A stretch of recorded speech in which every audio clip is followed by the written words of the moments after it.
சபைகளுக்கு ஆசீர்வாதங்களை ஒரு அன்பு உள்ளத்தோடு வரையில் சொல்ல அவர்களை நாம் பணிகளை என்று ஆசீர்வாதமாறு அவர்களை கேட்கிறேன்.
எல்லாம் வல்ல இறைவனுடைய நல்ல தினம் கும்பகோணம் பட்டி குழுக்கள் தெருவில் இருந்து கொண்டு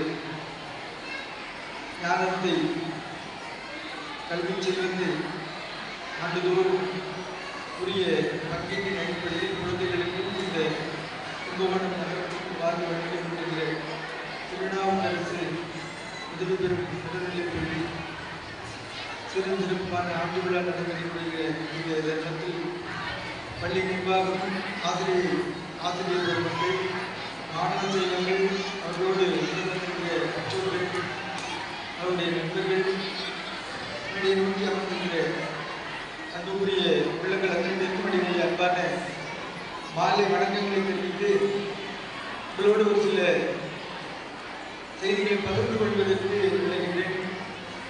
அதற்கு நான் உங்களிடம் எதிர்பார்ப்பது ஒரு மேடை நிகழ்வு நடக்கும் பொழுது அந்த நிகழ்வை அந்த மேடை அரங்கத்தில் இருக்கக்கூடியவர்கள் இந்த அளவுக்கு உள்வாங்கிக் கொண்டிருக்கிறார்கள் என்பதை வைத்து அந்த நிகழ்ச்சி வெற்றி பெறுகிறது என்று நாம் பார்க்கிறோம். அந்த அடிப்படையிலே சில நிமிடங்களுக்கு முன்னால் இந்த மேடையில் நடந்து முடிந்த அந்த நாடகம், அதில் நடித்த மாணவ செல்வங்கள், அந்த நாடகத்தை பயிற்றுவித்த ஆசிரியர்கள், இந்த நாடகத்தினுடைய பயம் இந்த அளவுக்கு இந்த மேடைக்கு இந்த அரங்கத்திற்கு போய் சேர்ந்திருக்கிறது என்பதை பார்க்கணுமானால் அங்கிருந்து வரக்கூடிய அந்த கரவொலி என்பது நமக்கு ஒரு சான்றாக அமைகிறது. அந்த அடிப்படையில் நீங்கள் கொடுத்த அந்த கரவொலி அவங்க அத்தனை பேருக்குமான ஒரு அங்கீகாரமாக இருக்கிறது. அதனால் இன்னொரு முறை அவங்களுக்கு அந்த கரவொலி குறித்த இந்த அங்கீகாரத்தை கொடுக்கணும்னு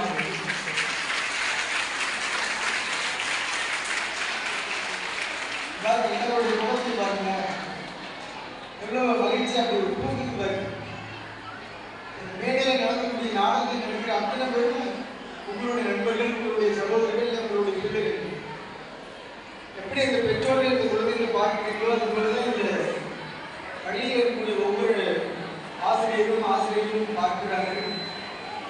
அந்த அடிப்படையில் உங்களுக்கு எத்தனை குழந்தைகள் கேட்டால் ரேசன் இருக்கிற குழந்தைகள் சொல்லுவாங்க, 3 குழந்தைகள் 2 குழந்தைகள் சொல்லுவாங்க. இந்த பள்ளிக்கூடத்தில் உங்களுக்கு எத்தனை குழந்தைகள் கேட்டால் ஒவ்வொரு ஆண்டும் எங்களுக்கு 850 குழந்தைகள் 850 குழந்தைகள் என்று அவங்க சொல்லுங்க. அவங்களுக்கு எத்தனை குழந்தைகள்? 850 குழந்தைகள் சொல்லி இந்த வருடத்தில் 850 குழந்தைகள் வரக்கூடிய ஆண்டுகளில் அந்த எண்ணிக்கை மாறிட்டே இருக்குது. 8ஆம் வகுப்பு படிக்கிறவங்க அடுத்து உயர்நிலை பள்ளி நோக்கி போகிறார்கள். இந்த பள்ளிக்கூடம் எனக்கு தெரிஞ்ச வகையில் கும்பகோணத்துக்கு வந்ததுக்கு திருநாவுக்கரசு நடைமுறைப் பள்ளி என்பதாக பார்க்கிறேன். இந்த உயர்நிலைப் பள்ளி மேல்நிலைப் பள்ளிகளுடைய நடைமுறை வேறு. அவர்கள் இந்த சமூகத்தில் நடத்தக்கூடிய பாடம் வேறு, துவக்க பள்ளியில் நடத்தக்கூடிய பாடம் வேறு. ரெண்டுக்கும் ஒரு நடுவில் மாற்றிட்டு இருக்கிற ஒரு பள்ளிக்கூடம். அவர்களுடைய பாடம் ஒரு வகையில கொஞ்சம் சிரமமான ஒரு விஷயம். உங்களுக்கு தெரியும், எல்கேஜி யூகேஜி குழந்தைகளை ஒரு கையில பிடிச்சி சரி பண்ணி அனுப்பிச்சு போயிடலாம். ரொம்ப வளர்ந்த பையன் வார்த்தை சொல்லி சரி பண்ணி நான் சொல்றேன் அவங்க கேட்கலையா அப்படின்னு கேட்கலாம். ஆனால் அந்த நடுவில் இருக்கிற குழந்தைகள் பாருங்க, இளங்கல்வி பயமறியாதுன்னு சொல்லுவாங்க. வாழ்க்கை இருக்கும். அந்த கண்ட்ரோலுக்கு கொண்டு வருவதற்கு ஒரு பெரிய சவாலான விஷயம்.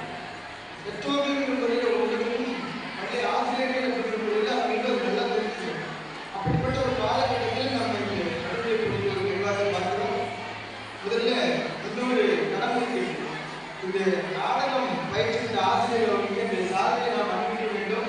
அதன் பிற்பாடு நாம் உங்களுக்கு விடுகிறேன். இப்போ இந்த ஆசிரியர்களை எடுக்க அழைக்கிறோம்.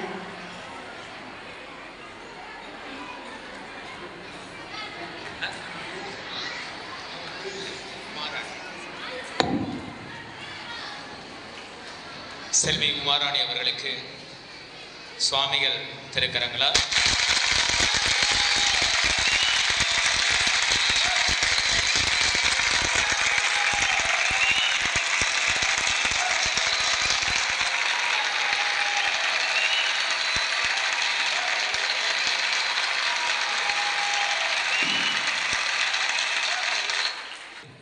இந்த நேரத்தில் சுவாமிகள் வருவதற்கு ஒரு நல்ல ஒரு வாய்ப்பு. ஏன்னா இப்போ அவர் காலம்பறையே வந்துட்டு போயிருந்தா கூட இந்த நிகழ்ச்சிகளை பார்த்துருக்க முடியாது.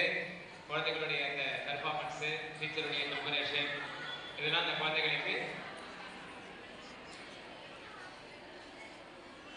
சுவாமிகளுடைய கரங்களால் இந்த ஆசீர்வாதம் பெறுவதற்கு உண்மையிலேயே இந்த குழந்தைகள்லாம் நீண்ட தவம் செய்திருக்கின்றன.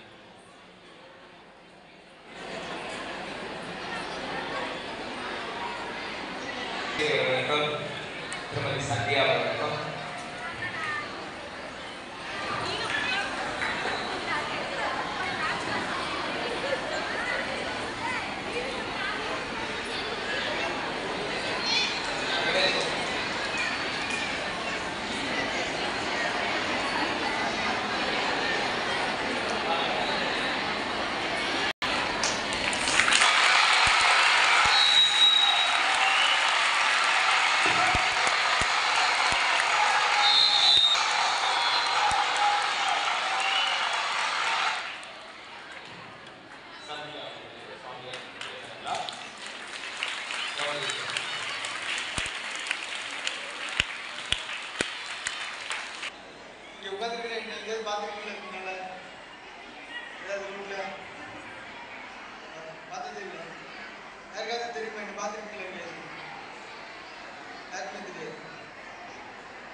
ஆண்டுதோறும்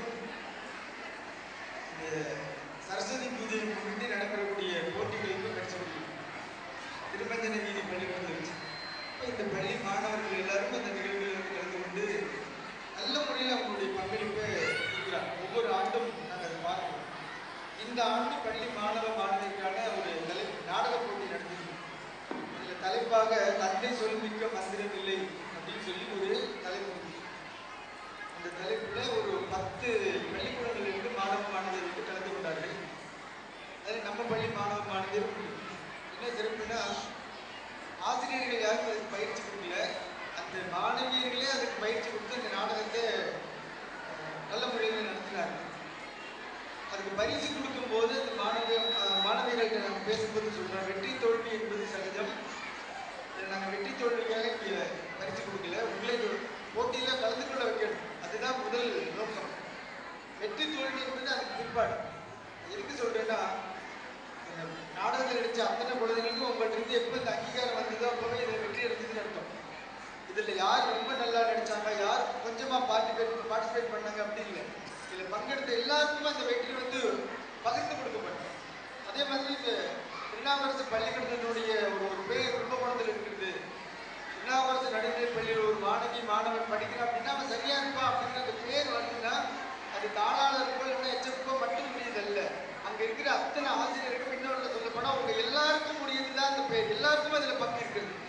அந்த அடிப்படையில் ஒரு பள்ளிக்கூடம் சிறப்பாக நடக்கிறது என்று சொன்னால் அதில் கலந்து கொண்டிருக்கிற அத்தனை பேருக்கும் அந்த பாராட்டும் அந்த வெற்றியை பங்கு முடியும். அதுபோல் போட்டிகளில் கலந்து கொள்ளக்கூடிய மாணவ மாணவியர், மீண்டும் சொல்கிறேன், வெற்றியை நோக்கி தான் நம்மளுடைய பயணம் இருக்கிறது.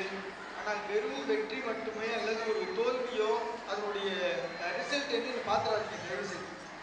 இப்போ நான் இந்த பக்கம் வரும்போது மகாமக குளத்தை அப்படியே சுற்றி வரும்.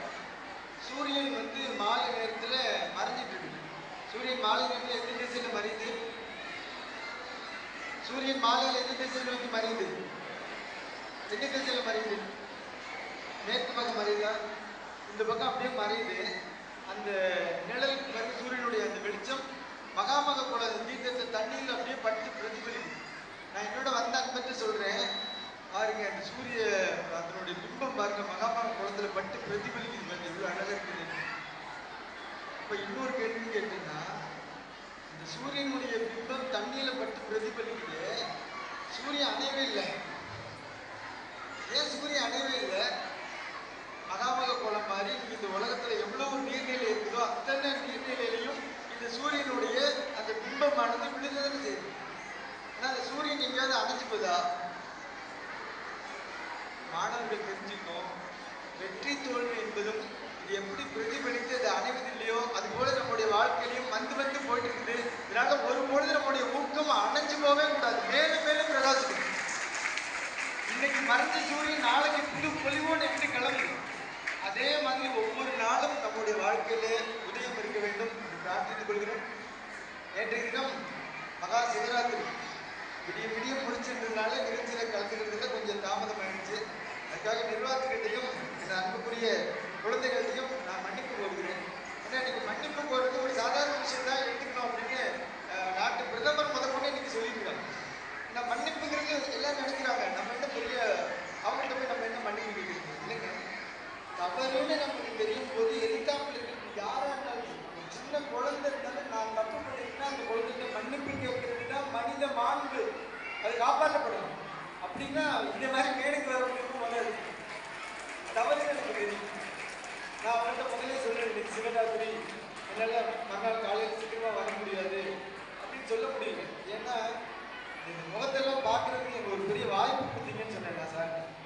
இந்த குழந்தைகள்லாம் பார்க்கறதுக்கு எங்களுக்கு ஒரு வாய்ப்பு கொடுக்குறீங்க, உங்களுக்கு முதல்ல நன்றி அப்படின்னு சார் சொன்னார். இல்லை நீங்கள் இந்த நிகழ்ச்சிக்கு வந்து கலந்துக்கிறீங்க, நாங்கள் உங்களுக்கு நன்றி சொல்லணும் அப்படின்னு. இந்த வகையில் மீண்டும் ஒரு முறை உங்களை எல்லாம் சந்திப்பதற்கு, இந்த ஆசிரியர் பெருமக்களை எல்லாம் பார்ப்பதற்கு ஒரு வாய்ப்பு கொடுத்ததுக்கு எல்லாமே இறைவனுக்கும் பள்ளி நிர்வாகத்துக்கும் நான் நன்றி தெரிவித்து கடமைப்பட்டிருக்கேன். அதே போல் இன்னொரு கேள்வி இருக்கு எனக்கு உங்கள்கிட்ட, நான் கொஞ்சம் முன்னாடி வந்து கேட்குறேன். ஏன்னா இது வெளிச்சம் கண்ணில் பட்டதுனால உங்களோட முகம் எனக்கு தெரியும், நான் அப்படி நடந்துகிட்டே கேட்குறேன். இப்போ இந்த பள்ளிக்கூடத்தில் கிட்டத்தட்ட ஒரு 15 ஆசிரியர்கள் அரசு பதிவின் கீழையும் ஒரு 12 ஆசிரியர்கள் ஒப்பந்த அடிப்படையில் பணி செய்கிறாங்க அப்படின்னு சொன்னாங்க. எல்லாத்துக்கும் எனக்கு ஒரு கேள்வி, மாணவர்களுக்கு மட்டும் இந்த பள்ளிக்கூடத்தில் உள்ள ஆசிரியர்கள் இருபால் ஆசிரியர்களும் உங்கள்கிட்ட எப்படி நடந்துக்கிறாங்க? இது அவங்க சொல்லிலாம் கேட்கல, நானா கேட்குறேன். இப்போ சார் ஏதோ பிரச்சனை பார்க்க போறாரு போல இருக்கு சாமி நினைச்சு. எப்படிப்பா நடந்துக்கிறாங்க? டீச்சர்லாம் நல்லா நடந்துக்கிறாங்களா? உங்களுக்கு அந்த டீச்சர் ஆசிரியர்லாம் பிடிக்குதா? இப்போ இங்கேருந்து வெளியில் எங்கே போனாலும் சொல்லுவீங்க, எங்கள் திருநாவரசு நடுநிலை பள்ளியில் எங்கள் ஆசிரியர்கள் எங்களுக்கு நல்லா பார்த்துக்கிட்டாங்கன்னா நீங்கள் சொல்லுவீங்க. சரி, இப்போ இன்னொரு கேள்வி, யாருமே உங்கள்கிட்ட கொஞ்சம் கரெக்டாக தான் சொல்லுவாங்கல்ல, இவர் எங்கள்கிட்ட கொஞ்சம் கராராக நடந்துக்கிறாரு, இந்த சார் வந்து எங்கள்கிட்ட கொஞ்சம் கராராக நடந்துக்கிறாரு, கெடுபிடி காட்டுறாரு அப்படின்னு சொல்லுவீங்களா? ஏதாவது டீச்சரை யாராவது இருக்காங்களா அப்படி? இந்த சார் எங்கள்கிட்ட கெடுபிடி காட்டுறாங்க, உங்களை ரொம்ப படுத்தி எடுக்கிறாங்க அப்படின்னு யாராவது சொல்லுவீங்களா? ஒருவேளை இருந்தால் நான் ஒரே ஒரு உதாரணம் மட்டும் சொல்லி தெரியும். இப்போ அந்த வைரக்கல் இருக்குல்ல, வைரக்கல், அந்த வைரம் கடையில் போய் வாங்குறோம், ஜுவல்லரியில் போய் வாங்கும்போது பாருங்க கழுத்துலாம் மாட்டிருக்கோம், காதில் போட்டுப்போம், வைரம் மினுக்குது. இந்த வைரம் கடையில் போய் வாங்கும்போது எப்படி மினுக்குதோ அப்படி மண்ணில் இருந்து வெட்டி எடுக்கப்படுறது இல்லை. மண்ணில் இருந்து அது வெட்டி எடுக்கும்போது அது எப்படிதான் இருக்கு தெரியுமா? இந்த ஸ்பீக்கர் பாக்ஸ் மாதிரி இருக்குன்னு வச்சுக்கலேன், கருப்பா இது ஒரு கலர் தான் இருக்கும், ஒரு சகதியில் கிடந்து எடுத்த மாதிரி தான் இருக்கும். அது எடுத்து அந்த பட்டை தீட்டினாதான் அது பளபளக்கும். இப்போ ஒரு வைரம் வந்து பளபளக்கப்படணும்னா அதை தீட்டக்கூடிய அந்த அறம் இருக்குல்ல, அது எப்படி இருக்கணும்? அதுவும் வலுவலிட்டு இருந்தா அந்த வைரம் பட்டை தீட்டப்படுமா? ஒருவேளை உங்கள்கிட்ட இந்த ஆசிரியரோ அல்லது ஆசிரியரையோ கொஞ்சம் கெடுபிடி காட்டுறாங்க அப்படின்னா தேக்கப்படுற அந்த ரம்பம் மாதிரி நீங்க எடுத்துக்கணும், அந்த அறத்தை மாதிரி எடுத்துக்கணும். ஏன்னா உங்களை பட்டை தீட்டுறது அவர்களுடைய வேலை என்பதாக நான் பார்க்கிறேன். ஒருவேளை அந்த ஆசிரியரோ உங்கள்கிட்ட கொஞ்சம் கண்டிப்பு காட்டுறாங்கன்னா அது உங்களுடைய நன்மைக்காக. அப்படிப்பட்ட ஆசிரியர் கிடைத்தது நாம் செய்த வரம் என்பதை சொல்லி வாய்ப்பு கொடுத்த பள்ளி நிர்வாகத்தில் உங்கள் அத்தனை பேருக்கும் கைதார்ந்த வணக்கங்களையும் வாழ்த்துக்களையும் சொல்லி எல்லாமே இறைவனுடைய நல்லவர்களாக அனைவருக்கும் சகல செல்வ யோகங்களுக்கு பெருவாழ்வு செய்ய இறைவனை பிரார்த்தித்தனாக நல்லவர்களை நிறைவு செய்து நன்றி. ஆமாய் நகரத்திலே போற்றி கையிலே மலையானே போற்றி போற்றி